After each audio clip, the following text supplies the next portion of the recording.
Perfect tense বলতে এমন একটা টেন্স বোঝাবে যে আমরা যেই কাল অথবা যেই সময়ের কথা বলবো সেই সময়ের কিছু আগেই ওই কাজটা সম্পন্ন হয়ে গেছে, কিন্তু সেই কাজের ফলাফল বা সেই কাজের রেশটা এখনও রয়ে গেছে।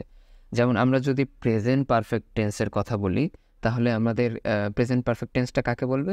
যে কিছুক্ষণ আগেই একটা কাজ হয়ে গিয়েছে কিন্তু এর ফলাফলটা এখনও বিদ্যমান আছে, তাহলে সেটাকে আমরা বলবো প্রেজেন্ট পারফেক্ট টেন্স।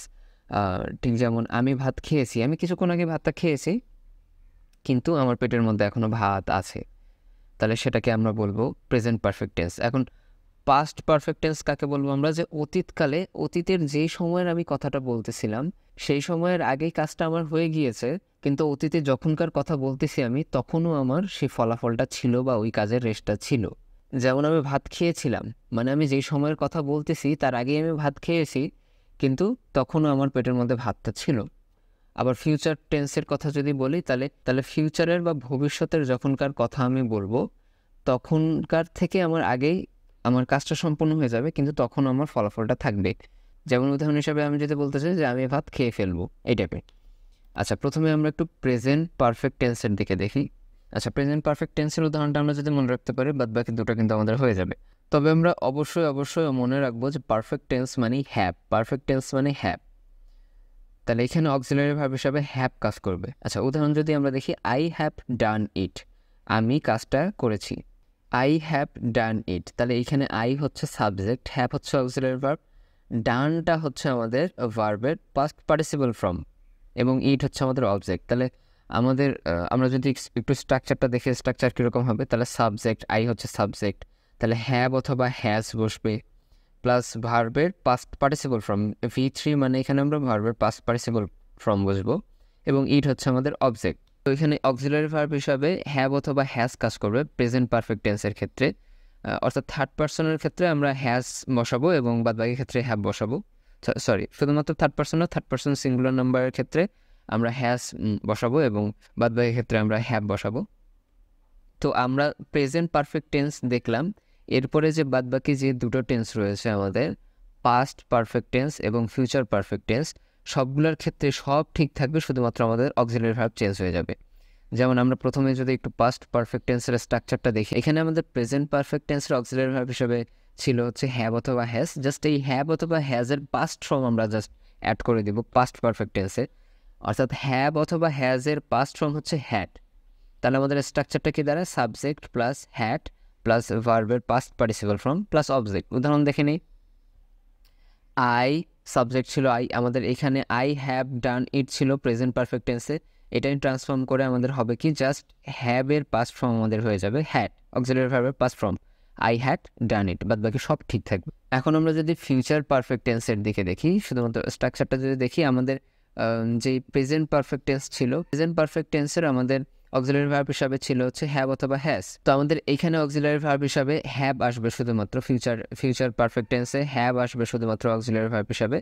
এবং আমরা জানি যে ফিউচারের ক্ষেত্রে যখনই ফিউচার টেন্সের কথা আসবে তখনই একটা শ্যাল অথবা উইল অ্যাড করতে হবে আমাদের, সেজন্য আমাদের শ্যাল অথবা উইল নিয়ে আসতে হচ্ছে। তাহলে আমাদের স্ট্রাকচারটা কি দাঁড়ায়? সাবজেক্ট প্লাস শ্যাল অথবা উইলের সাথে হ্যাভ হবে, অথবা অর্থাৎ শ্যাল হ্যাভ অথবা উইল হ্যাভ হবে, বাদ বাকি সব ঠিক থাকবে আমাদের ভার্বের past participle form plus object.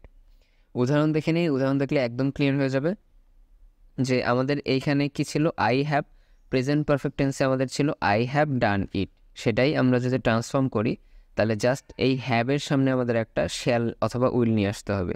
তাহলে আই শ্যাল হ্যাভ ডান ইট। যদি আমাদের এই প্রেজেন্ট পারফেক্ট টেন্সে যদি এরকম থাকতো যে এই আইয়ের জায়গায় হি থাকতো এবং হ্যাভের জায়গায় হ্যাজ থাকতো, হি হ্যাজ ডান ইট, তাহলে যদি সেটাকে আমাদের ফিউচার পারফেক্ট টেন্সে করতে হতো, আমরা মনে রাখবো যে ফিউচার পারফেক্ট টেন্সে কখনো হ্যাজ আসবে না। তাহলে এখানে আমরা জাস্ট তখন ওখানে করবো যে হি উইল হ্যাভ, জাস্ট ওখানে হ্যাজের জায়গায় উইল হ্যাভ আমরা বসাবো, he will have done it. Okay, clear? এরপরের টেন্স হচ্ছে আমাদের পারফেক্ট কন্টিনিউয়াস টেন্স। আচ্ছা, আমরা যদি একটু ভালোভাবে খেয়াল করি, এই টেন্সের মধ্যে দুইটা ওয়ার্ড আছে, সেটা হচ্ছে একটা পারফেক্ট আর হচ্ছে কন্টিনিউয়াস। তো এইখানে এই দুটো ওয়ার্ড যদি আমরা ভাঙি তাহলে আমরা বুঝতে পারবো যে এই টেন্সটা অ্যাকচুয়ালি কী। পারফেক্ট মানে আমরা জানি যে কোনো কাজ আগেই শুরু হয়েছিল, এবং কন্টিনিউয়াস মানে আমরা জানি যে চলমান কোনো কাজ। তার মানে পারফেক্ট কন্টিনিউয়াস মানে আমরা যেই সময়ের কথা বলবো বা যেই কালের কথা বলবো তার কিছুক্ষণ আগেই কাজটা আমাদের শুরু হয়ে গিয়েছিল, কিন্তু যেই সময়ের কথা বলতেছি, যদি প্রেজেন্টের কথা বলতেছি তার মানে এখন পর্যন্ত চলমান থাকবে। যদি পাস্টের কথা বলি তার মানে পাস্টের যে সময়ের কথা বলতেছি তখনকার সময় পর্যন্ত চলমান ছিল। যদি ফিউচারের কথা বলি তাহলে ফিউচারের যে সময়ের কথা বলবো আমরা তখনকার পর্যন্ত কাজটা চলমান থাকবে। এটা হচ্ছে আমাদের পারফেক্ট কন্টিনিউয়াস টেন্স। তাহলে প্রথমে আমরা একটু প্রেজেন্ট পারফেক্ট কন্টিনিউয়াস টেন্সের দিকে আসি। তাহলে প্রেজেন্ট পারফেক্ট কন্টিনিউয়াস টেন্স মানে কোনো কাজ আগেই শুরু হয়ে যাবে কিন্তু বর্তমান পর্যন্ত চলবে। যেমন আমরা এই উদাহরণটা মনে রাখবো, প্রেজেন্ট পারফেক্ট কন্টিনিউয়াস টেন্সের উদাহরণটা মনে রাখবো। যেমন আই হ্যাভ বিন ডুইং ইট। তাহলে এখানে হচ্ছে আই হচ্ছে আমাদের সাবজেক্ট, এখানে হ্যাভ হচ্ছে আমাদের একটা অক্সিলারি ভার্ব, বিন চলে আসলো এখানে, তারপরে ডুইং, তারপরে ইট। ডুইং হচ্ছে আমাদের ভার্বের সাথে আইএনজি এবং ইট হচ্ছে আমাদের। এইখানে আমাদের স্ট্রাকচারের ক্ষেত্রে বৈশিষ্ট্য হিসাবে হ্যাভ অথবা হ্যাজ আসবে। এবং কন্টিনিউয়াস টেন্স আমরা যখন পড়ছি, একটু মনে করো, একটু খেয়াল করে দেখো, কন্টিনিউয়াস টেন্স যখন পড়ছি আমরা তখন ভার্বের সাথে আইএনজি ছিল আমাদের। ঠিক এইখানেও আমাদের সেই বৈশিষ্ট্যটা নিয়ে আসতে হবে, ভার্বের সাথে আইএনজি নিয়ে আসতে হবে। এবং পারফেক্ট কন্টিনিউয়াস টেন্সের একটা বৈশিষ্ট্য হচ্ছে এখানে বিন থাকবে। তাহলে আমাদের স্ট্রাকচারটা দ্বারা এরকম, এই যে সাবজেক্ট প্লাস হ্যাভ অথবা হ্যাজ আসবে, তার মানে থার্ড পারসন সিঙ্গুলার নাম্বার যদি হয় সেখানে আমাদের হ্যাজ নিয়ে আসতে হবে, বাদ বাকি ক্ষেত্রে আমাদের হ্যাভ বসবে।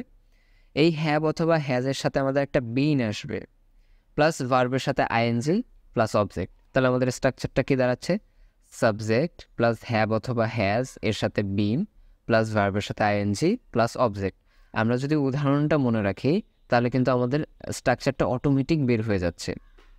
জাস্ট আমরা মনে রাখবো পারফেক্ট কন্টিনিউয়াস টেন্স মানে পারফেক্টের বৈশিষ্ট্য থাকবে, অক্সিলারি ভার্বের বৈশিষ্ট্য থাকবে, এবং কন্টিনিউয়াস মানে ভার্বের সাথে আইএনজি, তাহলে এই বৈশিষ্ট্য থাকবে। এবং আমাদের অক্সিলারি ভার্বের সাথে একটা বিন জাস্ট অ্যাড হবে, তাহলেই হয়ে যাবে আমাদের পারফেক্ট কন্টিনিউয়াস টেন্স। তাহলে আমরা উদাহরণ মনে রাখবো, আই হ্যাভ বিন ডুইং ইট। এরপরে আমরা পাস্ট পারফেক্ট কন্টিনিউয়াস টেন্সের কথা যদি বলি, আমরা স্ট্রাকচারটা প্রথমে দেখে নিই। স্ট্রাকচার সব ঠিক থাকবে, জাস্ট অক্সিলারি ভার্ব চেঞ্জ হয়ে যাবে আমাদের। এখানে হ্যাভ অথবা হ্যাজ ছিল, তাহলে এই হ্যাভ অথবা হ্যাজের পাস্ট ফর্ম হয়ে যাবে, সেটা হচ্ছে হ্যাড। বাদ বাকি ক্ষেত্রে সব ঠিক থাকবে, যে আই হ্যাড, হ্যাঁ এখানে আমরা যদি স্ট্রাকচারটা দেখি একটু, subject plus had been plus ভার্বের সাথে আইএনজি প্লাস অবজেক্ট। উদাহরণ দেখি, প্রেজেন্ট পারফেক্ট কন্টিনিউয়াস টেন্সের উদাহরণ কী ছিল? I have been doing it. Past perfect টেন্সে যদি আমরা সেটাকে পাস্ট পারফেক্ট কন্টিনিউয়াস টেন্সে সেটা যদি আমরা ট্রান্সফর্ম করি তাহলে জাস্ট হয়ে যাবে I had been doing it. Just change কোথায় দেখতে পাচ্ছি আমরা? জাস্ট চেঞ্জ হচ্ছে আমাদের অক্সিলারি ভার্বে। তার মানে একটা যদি আমরা কোনোভাবে মনে রাখতে পারি, স্ট্রাকচার অথবা উদাহরণ, বাকি দুইটা কিন্তু আমাদের অটোমেটিক চলে আসতেছে। তাহলে ফিউচার পারফেক্ট কন্টিনিউয়াস টেন্স আমরা যদি দেখি, আমরা প্রথমেই জানি যে ফিউচার টেন্স মানে শ্যাল অথবা উইল, তাহলে শ্যাল অথবা উইল আসবে। প্লাস হচ্ছে আমরা প্রেজেন্ট পারফেক্ট কন্টিনিউয়াসের সাথে সিমিলারিটি পাবো। জাস্ট আমাদের প্রেজেন্ট পারফেক্ট কন্টিনিউয়াসের ক্ষেত্রে যে হ্যাজ যে ছিল, এই হ্যাজটা থাকবে না, হ্যাজ উঠে যাবে।